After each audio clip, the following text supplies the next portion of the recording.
in between North Americana and Twin Solution, sorry, Twin Solitude. You kind of found that liberation, that freedom then. So where did you start? Did you have a couple ideas already? Well, I'd been writing a lot, and I was kind of writing in the old way that I'd been writing, and the songs, it's kind of like the metaphor would be like, I'd put the key in the ignition and the car wouldn't start. Like the song would be there, like all the machine and like the vehicle, and there's gas in the engine, you know. Clearly I don't know much about cars. There's gas in the engine, there's an engine. Supposed to work. Yeah. And and it just wouldn't start. Like I didn't feel like playing it, and I was like, I can't write. And so I like kind of scrapped a bunch of songs, and then I was like, okay, before I start writing again, I need to just go. I decided to go like just listen to the songs that I liked and play them.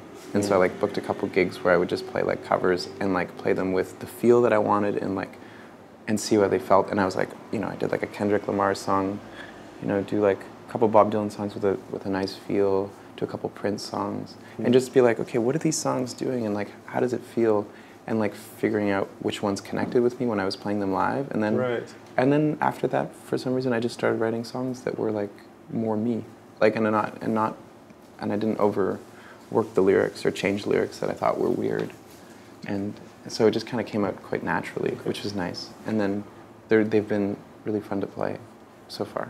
But this might be difficult to answer then, but what did you find out about yourself doing those shows and playing those songs and kind of trying to figure out what felt right? I think is that I realized that I kind of cut myself off. I don't know if everybody does it, but you know, in your 20s, I don't know, you think you know who you are and then you don't know, but it was that I didn't, the less I tried, the easier it was. Okay. You know, because it was like, yeah, it was more that. It was like my mood and who I am when I'm not playing music is basically the same as when I play music. Okay. When I'm having fun, you know, and when I'm playing it and I want to play it. And before I was kind of only playing like only one of my moods. Right. You know, I felt like when I played my old music, I had to be in this one headspace, in this one mood.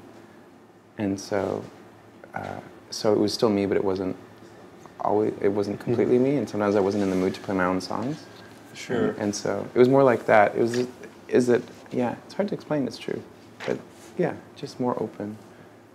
More open. When you look at the album, what do you notice? Because you mentioned the lyrics and that initially lyrics were the most important thing to you, and then now you've opened up a bit. How do you look at the lyrics on this album now? Is it still that stream of consciousness thing? Yeah, no, it's for sure the same. Yeah, those ones are all pretty much written in one shot. Some of them were like lines written in one shot, and then I put them to the side, and then I wrote another line in one shot. But it was always like, never like a piecing it together. Usually just like tried to let it flow. But I feel like there's more of a balance between the music and the lyrics and the rhythm, which I didn't have much rhythm on my records before. I always kept time really loose. I thought that was like important to like have loose time, and now I feel like the time needs to be really tight so that everything else can be free, you know. Yeah, but yeah, I'm not sure. And then, well, I wrote one line down. Something did change inside of me, changed something in the way I see. So then we kind of talked about it. It's kind of the line. That was the first song I wrote for the record. Okay. Yeah, and so it was like I was writing that one afternoon and on the guitar, and I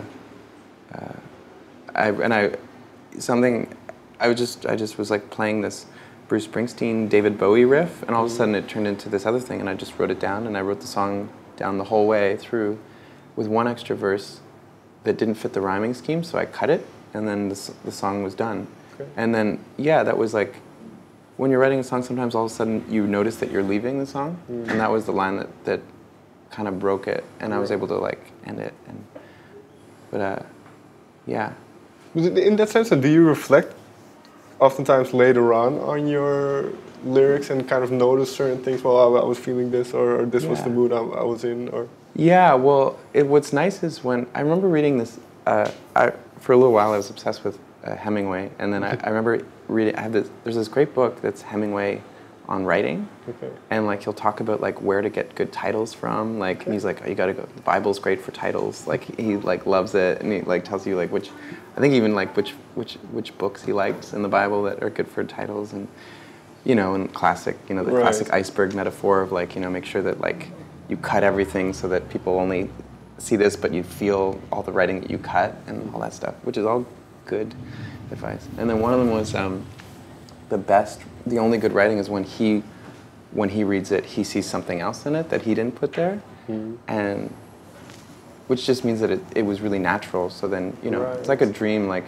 you dream and you know that what you dreamt, but then the next day, when you're remembering your dream, all of a sudden you remember why you dreamt it. Whereas unless you take the time to like reflect on your dream, you don't have any insight.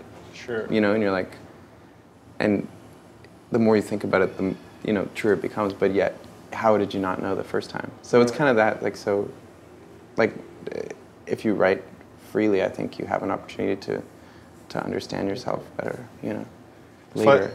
Finally, then, I want to get into, because what you say is interesting, you playing live now. Because you said, well, there was a time that maybe you didn't like the songs playing live anymore. So with this new batch of songs and a fuller sound, so to say, how do you see them then, especially going into the festival season now? How do you see your live performances? Well, they've been so much freer. Like we did a couple of radio sessions this morning, and it's the kind of thing where it used to be a little bit stressful because I'd have to like get into the zone and play it a certain way. And all these new songs are kind of, it's how I, like when I play other people's music or when I just like jam on the piano, it's how I jam. Whenever I just like play whatever on the piano, it's how I play naturally. So these new songs, I can kind of play them in any key. I can start them halfway through. I can, they seem to be able to move quite naturally. Like if I'm feeling like I want to play it slow, it feels good slow, and if I want to play it fast, I can. And so, yeah, I don't know, like they just, for now anyways, they feel quite malleable and like open. And so at some of the shows, some people have told me like, oh wow, like you play it, it's so nice, you play it like the record, it's so nice. And then the same show, someone's like, it's very strange, like the songs sound very different from the record, it's very open and different, but I like it, but it's really different than the record, but they're like the same show. So for me, I think that there's something nice that sounds like what I did on the recording, but also it is also like open, you know, to like. In that sense, because you, I think we're adamant about recording it on tape. Yeah. So was that part of the kind of that sound that you wanted to capture, and now in the live show as well? Yeah. Well, tape is a whole other thing because it sounds good, and it also stops you from editing because you can't, and then it also is expensive. So you can only, we do 2 takes and then pick right then and there which one was better, and then either record over the other one or just move on. And then stuff that I thought was a problem, like a mistake, when I'd listen back, I'd be like, oh, it's too bad, it's there forever, and now it's my favorite part of the record because I realized it wasn't a mistake. Usually mistakes in the studio, you think a mistake is something that, when something happens that you didn't expect to happen, you think that's a mistake. But that's life, and that's what beauty is, you know, like, so anything that's completely intentional is usually kitsch.